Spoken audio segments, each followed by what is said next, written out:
ஒரு பொண்ணை கையை பிடிச்சி இழுத்தா ஈவ் டீசிங்னு கேஸ் இருக்கு. முந்தா நாள் பீச்ல என்ன மாதிரி காதல ஏமாந்த ஒருத்தன் தற்கொலை பண்ணிக்கிட்டான். அது காரணமான பொண்ணு மேல கேஸ் எடுக்கல. ஏன் நியூஸ் கூட வரல. பொம்பளை செத்தா உயிர், ஆம்பளை செத்தா என்ன sir? Let's talk about feminism for men. Yes, feminism for men. Okay.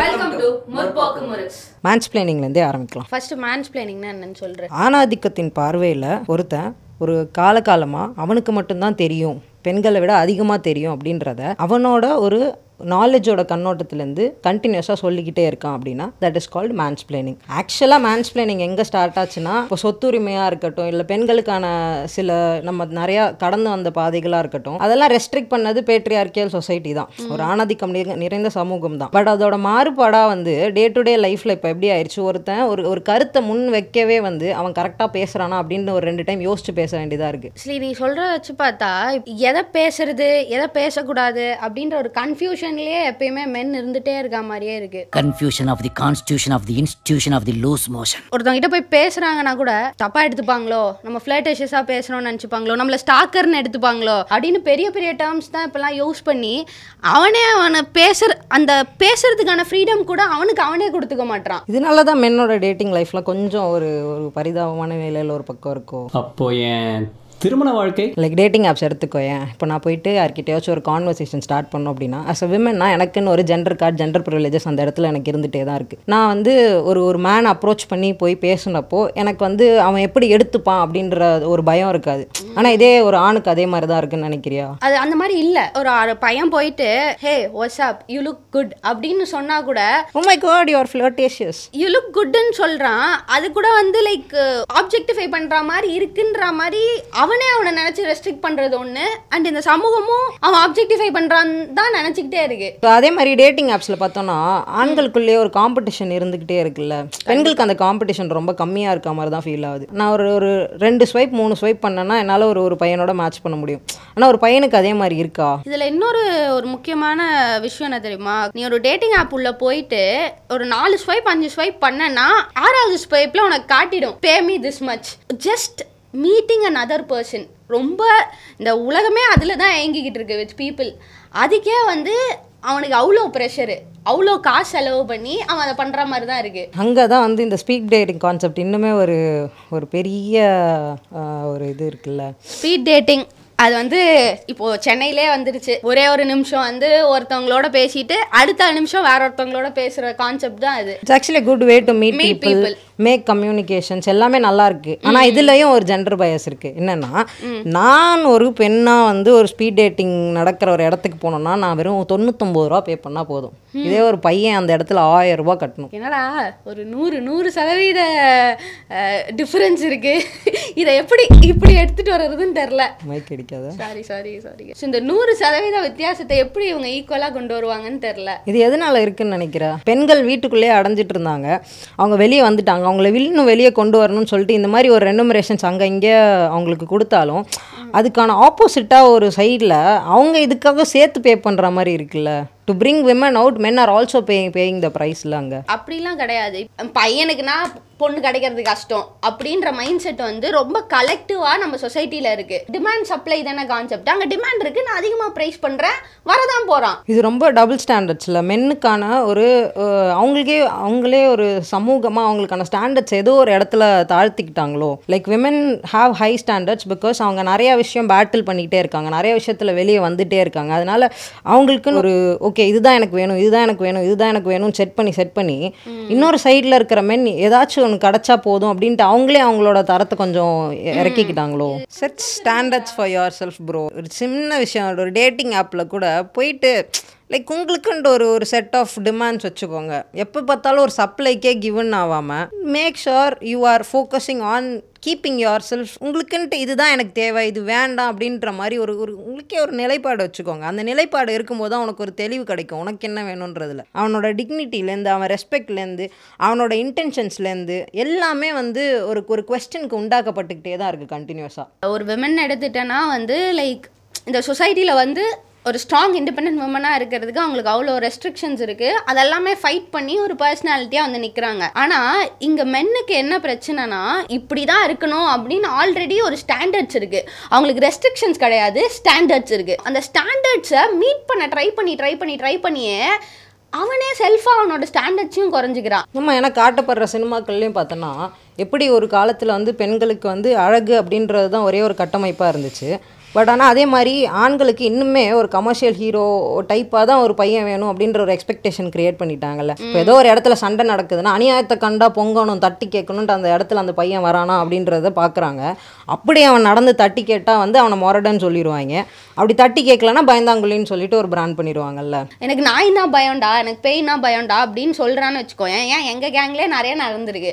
So அந்த மாதிரி சொல்கிற பையனை இம்மீடியட்டாக கலாய்ச்சிருவாங்க. அப்படியே ஒரு பொண்ணு அந்த இடத்துல வந்து நாய்னா பயம் அப்படின்னா கியூட் இருங்க நான் உங்களுக்கு ஹெல்ப் பண்ணுறேன்னு ஒரு இடத்துல அந்த பையன் இருப்பான். அதே பையன் அவன் ஃப்ரெண்ட் சர்க்கிள் இன்னொருத்த நாயை பார்த்து பயந்தா அவனை வேணுனே அந்த நாய்க்கிட்ட போய் பிடிச்சி கூட கொடுப்பான்ல. பர்சன் டு பர்சன், மென் விமென்றதை விட்டுட்டு ஒரு பர்சன் டு பர்சன் எப்போ இந்த பை ஸ்டாண்டர்ட்ஸ்லாம் போய் நம்ம வந்து உனக்கு பயமாக இருக்கா, வா பரவாயில்ல நான் பார்த்துக்கிறேன் அப்படின்னு just you want a word that is soothing to you at that moment. WHO 2023 statistics படி 5 in 10 men have anxiety disorders or panic attacks. நம்மளுக்கு தெரிஞ்ச ஒரு 10 பேர் எடுத்துப்போமே, அந்த 10 பேரில் ஒரு 5 பேர் நம்மக்கிட்ட எப்பயாச்சும் வந்து சொல்லியிருப்பாங்க. க்ளோஸான சர்க்கிளில் இருக்கிற ஒரு 10 men எடுத்துக்கிட்டோன்னா அதில் ஒரு 5 பேர் வந்து நம்மக்கிட்ட சொல்லியிருப்பாங்கன்னு நினைக்கிறியா, எனக்கு வந்து இந்த மாதிரி விஷயம்லாம் பயமாக இருக்குது, எனக்கு இந்த மாதிரி விஷயம்லாம் ஹேண்டில் பண்ண தெரியல, இந்த சுச்சுவேஷன்ஸ்லாம் எனக்கு பதட்டமாக இருக்குது அப்படின்னு சொல்லி ஒரு மென் வந்து ஓப்பனாக அவனோட எமோஷன்ஸ் பற்றி நம்ம கிட்ட பேசியிருப்பானா? எனக்கு நடந்தது இல்லை. எனக்கும் நடந்தது இல்லை. ஸோ அப்போது அந்த 5 பேர் வந்து அவங்களோட பயத்தை அவங்களே உள்ளே அடக்கிட்டு வெளியே ஒரு தோற்றத்தை வச்சுட்டு ஐ எம் ஆல்சோ ஸ்ட்ராங், என் மாஸ்குலினிட்டியை நான் எம்ப்ரேஸ் பண்ணியே ஆகணும் அப்படின்ற ஒரு கட்டாயத்தில் அவன் ஸ்ட்ராங்காக இருக்கிறது அவனோட ஸ்ட்ரென்த்தோட வெளிப்பாடு தான் ஆண்மை அப்படின்றத அவனே கருதி அவனே ரெஸ்ட்ரிக்ட் பண்ணியிருக்கானோ அவன் எமோஷ்னலாக ஃபீல் பண்ணுறதுக்கு. ஆனஸ்ட்டாக பேசணுன்னா கொஞ்சம் சேடாக தான் இருக்குது. அங்கே தானே ஆனால் அவனோட ஆண்மையே இருக்குது. அவனோட ஆண்மையின் பிரதிபலிப்பே என்ன, அவன் குடும்பத்தை அவன் எப்படி பார்த்துக்கிறான், அவன் ரெஸ்பான்சிபிலிட்டிஸ் அவன் எப்படி ஹேண்டில் பண்ணுறான், how is performing under pressure, இதெல்லாம் சுற்றி தானே ஆண் அப்படின்ற ஒரு கட்டமைப்பே இருக்குது. அவனுக்கு வீக்காக இருக்கிறதுக்கோ வல்னரபுளாக இருக்கிறதுக்கோ எமோஷ்னலாக இருக்கிறதுக்கோ எதுக்குமே ஒரு ஒரு ஒரு ஸ்பேஸ்ன்றது கிடையாது. அதே மாதிரி ஒரு ஆணோட டிக்னிட்டி அப்படின்றது எல்லாமே comes down to how good he treats the people around him, even if it hurts him. அதுதான் ரொம்ப முக்கியம். அவன் சுற்றி இருக்கிறவங்க எவ்வளோ அவனை பிடிச்சி புழிஞ்சாலும் அதெல்லாம் தாண்டி அவன் எப்படி இருக்கான். ஏன்னா இந்த ஸ்பேஸ்லாம் எது டாமினேட் பண்ணுது தெரியுமா, அவனோட ரெஸ்பான்சிபிலிட்டிஸ், அவனோட ஃபினான்ஷியல் லைக் டிபெண்டன்சிஸ் அவன் மேலே இந்த சொசைட்டி திணிச்சதாக இருக்கட்டும், emotional burdens of the family மொத்தத்தையும் அவன் தான் பேர் பண்ணணும் அப்படின்ற கட்டாயத்தில் இருக்கிறதுனால ஒரு குடும்பத்தில் இருக்கிற ஆண் உடஞ்சிட்டா அந்த குடும்பமே உடஞ்சிரும் அப்படின்ற ஒரு பிம்பம் இருந்துகிட்டே இருக்குல்ல. தங்கச்சிக்கு கல்யாணம் பண்ணணும், வீடு வாங்கணும், காரு வாங்கணும், அடுத்த லோன் எல்லாத்தையும் அடைச்சி முடிக்கணும், இதுக்கு நடுவில் அவனுக்கு கல்யாணம் பண்ணி வைக்கணும்னா அவன் இவ்வளோ 1 லட்ச ரூபா சம்பாதிக்கணும், 2 லட்ச ரூபா சம்பாதிக்கணும் அப்படின்னு சொல்லிட்டு அந்த மாதிரி வேற ஒரு எக்ஸ்பெக்டேஷன் அவன் மேலே திணிச்சிட்டே இருப்பான்ல.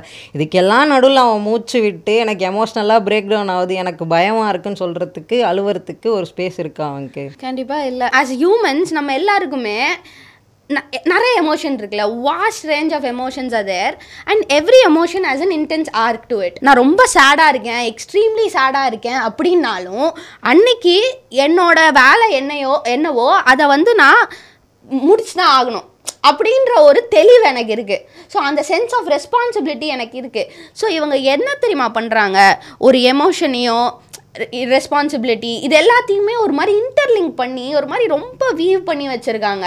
அவன் சேடாக இருந்தால் அவன் ரெஸ்பான்சிபிளாக இருக்க மாட்டான்றது கிடையவே கிடையாது. Let him be sad and be responsible.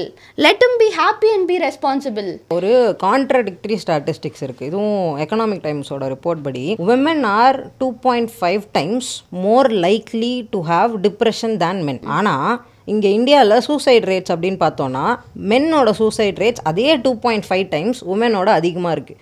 ஒரு நாளைக்கு 3000 சூசைட்ஸ் நடக்குது அப்படின்னா அதில் 72% of the suicides are attributed to men. So women are at least more open to accepting their emotional vulnerabilities. Like எவ்வளோ எனக்கு வந்து பிரச்சனைகள் இருக்கோ அதை வெளியே சொல்கிற அளவுக்காச்சும் எனக்கு ஒரு ஸ்பேஸும் ஒரு புரிதலும் இருக்குது, ஒரு அதுக்கான ஒரு நிலைப்பாடு எடுக்கிறதுக்கு ஒரு சப்போர்ட் சிஸ்டமும் எனக்கு இருந்துகிட்டே தான் இருக்குது.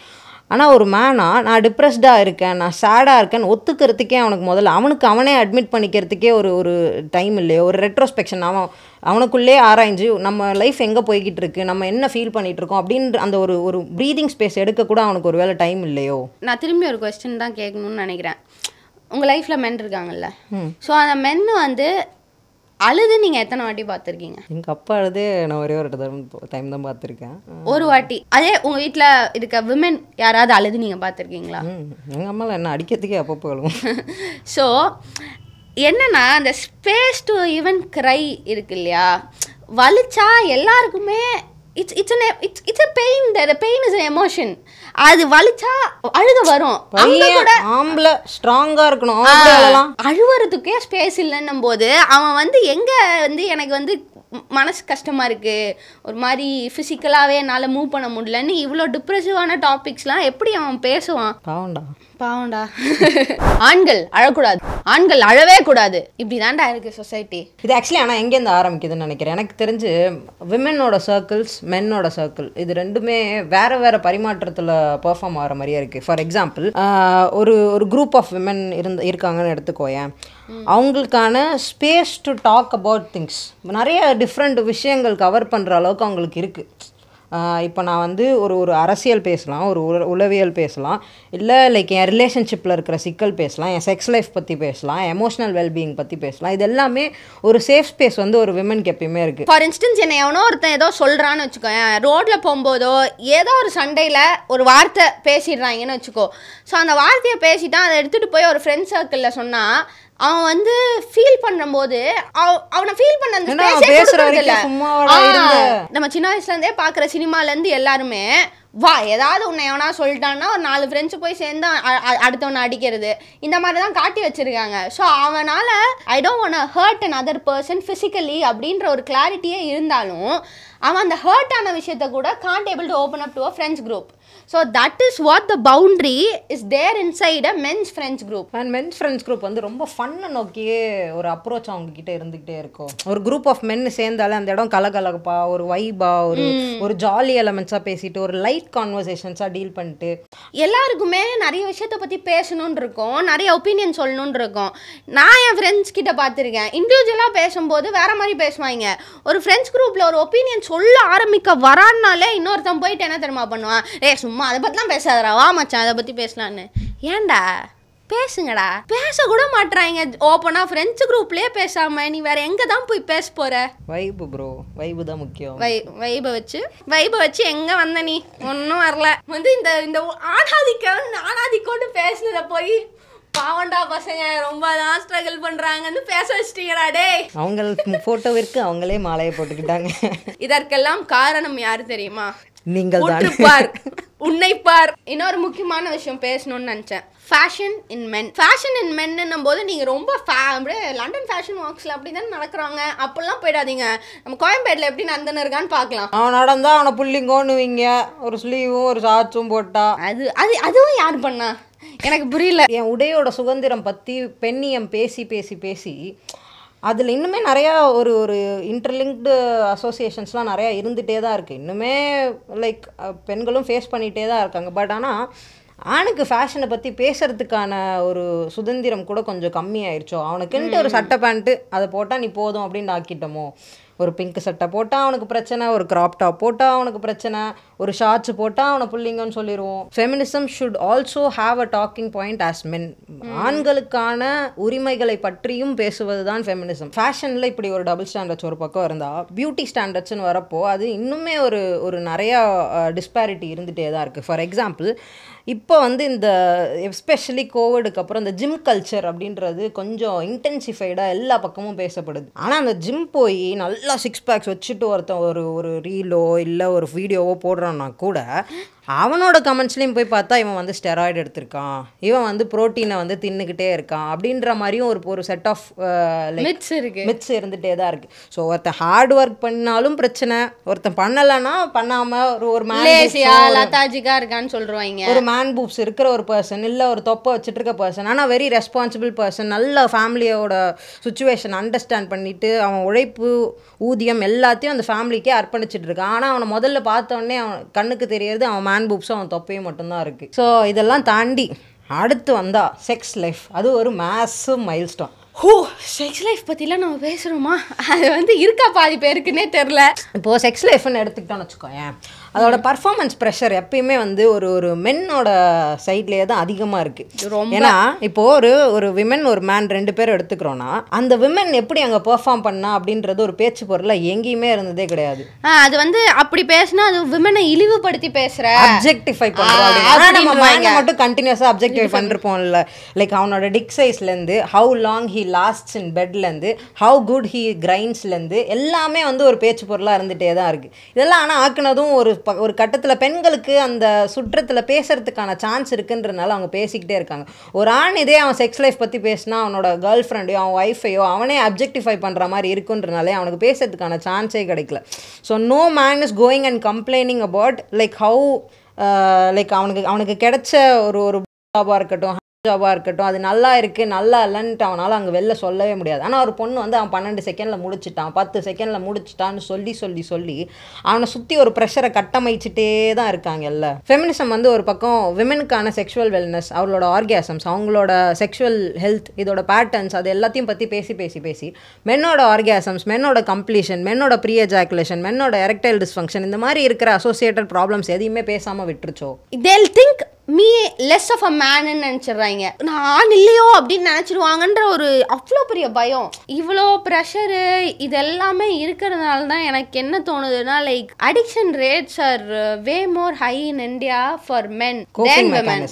இட் இஸ் லைக் அதுதான் அவங்க கோப்பிங் மெக்கானிசமாவே யூஸ் பண்றாங்க. இப்போ நீ ஒரு எக்ஸாம்பிளுக்கே பார்த்தோன்னா சும்மா ஒரு டீ கடை எடுத்துக்கோயேன், முக்கால்வாசி பேர் அங்கே வந்து தம் அடிக்கிறவங்க மென்னாக தான் இருக்காங்க. ஏர்லி எக்ஸ்போஷர், அவனோட சுற்றத்தில் இருந்தவங்க என்ன சொல்லியிருக்காங்க, டென்ஷனாக இருந்தால் ஒரு தம்மை போடு மச்சான் சரியாயிரும் அப்படின்னு சொல்லி கொடுத்துருப்பாங்க. இதே ஒரு பொண்ணுக்கு செல்ஃப் கேர், மென்டல் ஹெல்த், இதை பற்றிலாம் சொல்லி கொடுத்த அதே சமூகம் தான் அவன்கிட்ட நீ வந்து ஒரு இடத்துல ரொம்ப ப்ரெஷராக இருக்குது, ஆஃபீஸில் திட்டு வாங்கிட்ட, உனக்கு காலேஜில் பிரச்சனை, எதுனாலுமே போய் ஒரு தம் அடி அவ்வளோதான் சரியாயிடும். ஸோ அப்போ அவன் வந்து அதோட கோப்பிங் மெக்கானிசமாக எடுத்துக்கிறான். இப்போ வந்து செல்ஃப் கேர் இதெல்லாம் விமன் பண்ணும்போது ஒரு சென்ஸ் ஆஃப் ப்ளஷர் வருது இல்லையா, ஒரு sense of satisfaction, taking care of myself, ரிலாக்ஸிங்காக இருக்கும். It is just a way to relax yourself, calm yourself and just be and free. So பண்ணுங்க, yoga பண்ணுங்க, meditate பண்ணுங்க, Journal பண்ணுங்கன்ட்டு பெண்கள் ஒரு பக்கம் பேசிக்கிட்டே இருக்கும்போது என்ன மச்சான் பிரேக்கப்பா, ஒரு கட்டிங் போடும் சரியாயிரும் அப்படின்னு சொல்லி அவன் சுற்றமே அவனை வந்து வேற ஒரு பக்கம் அவனை டைரக்ட் பண்ணி அதுதான் ஓகே நான் சோகமாக இருந்தால் இதை தான் நான் பண்ணணும் அப்படின்னு சொல்லி அவனுக்கு ஒரு இது கொடுத்துருது இல்லை. ஃபர்ஸ்ட் ஆஃப் ஆல் பீயிங் அவேரே கிடையாது. இப்போ வந்து படப்படன்னு இருக்குன்ற மாதிரி சொல்கிறாங்கல்ல, அது பேனிக் அட்டாக்கா, ஆங்ஸைட்டி அட்டாக்கா, இல்லை என்ன ஆகுது, அதெல்லாம் ஒன்றும் இல்லை ப்ரோ, ஒரு தம் அடிச்சா சரியாயிரும். Once it started it's not gonna stop unless and until you find it. ஆனால் அதுக்கப்புறம் என்ன சொல்லுவாங்க, நீ ஒரு அடிக்ட் அப்படின்னு அவனை பிராண்ட் பண்ணுறதும் அதே சொசைட்டி தான் இல்லை. சரி கால் கட்டு போட்டு வச்சா சரியாயிருன்ட்டு அடுத்து அப்படியே அவனை மேரேஜ் மார்க்கெட்டுக்கு ஒரு கடை சரக்கு அதுக்கப்புறம் வியாபாரம் பண்ண ஆரம்பிச்சிருவாங்க. கமான் எல்லாம் முடிச்சிட்டியா வா போ அப்படின்ற மாதிரி எல்லாம் ஒரு கால் கட்டு போட்டால் சரியாயிரும்னு சொல்லிட்டு அடிக்ஷன் நல்லா இருக்கிற ஒருத்தங்கிட்ட நீ வா உன்னை வந்து ஒரு ஃபேமிலி ஸ்ட்ரக்சரில் தள்ள போகிறோம். ஆனால் அதுக்கு முன்னாடி சில டேர்ம்ஸ் அண்ட் கண்டிஷன்ஸ்.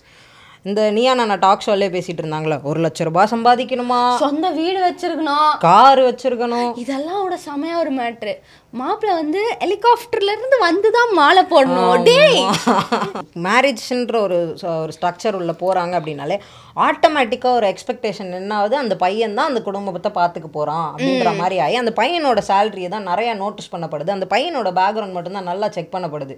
ஒரு உற்று பார்க்குற கண்ணோட்டம் அந்த பையனோட பேக்ரவுண்டுக்கு மட்டும்தான் இருக்குது. ஆனால் இதே அந்த பொண்ணு படிச்சிருந்தா போதும், ஏதோ ஒரு வேலைக்கு போயிட்டு இருந்தால் போதும், அவளோட காசை அவளுக்கே இப்போது பெண்ணியம் பேசி என் காசை நான் எப்படி செலவு பண்ணுவேன், நான் ஒரு வரைமுறை வச்சிருக்கேன்னு சொல்கிற அதே பொண்ணு உன் காசை ஆனால் நீ நம்ம குடும்பத்துக்கு தான் செலவழிக்கணும்னு சொல்லிட்டு தானே இருக்காங்க. ஒரு பையன்னா எப்படி இருக்கணும் தெரியுமா, தொப்பை இருக்கக்கூடாது, வழுக்க விடக்கூடாது, நரமுடி இருக்கக்கூடாது, மேன் பூப்ஸ் இருக்கக்கூடாது, ஆர்காசம் கொடுக்கணும், பெட்ல லாஸ்ட் ஆகணும், வீடு வாங்கணும், கார் வாங்கணும், லோன் எல்லாம் அடைக்கணும், தங்கச்சி கல்யாணம் பண்ணி வைக்கணும், அக்காவோட செலவெல்லாம் பார்த்துக்கணும், வீட்டுக்கு ஹெல்த் இன்சூரன்ஸ் பே பண்ணணும்.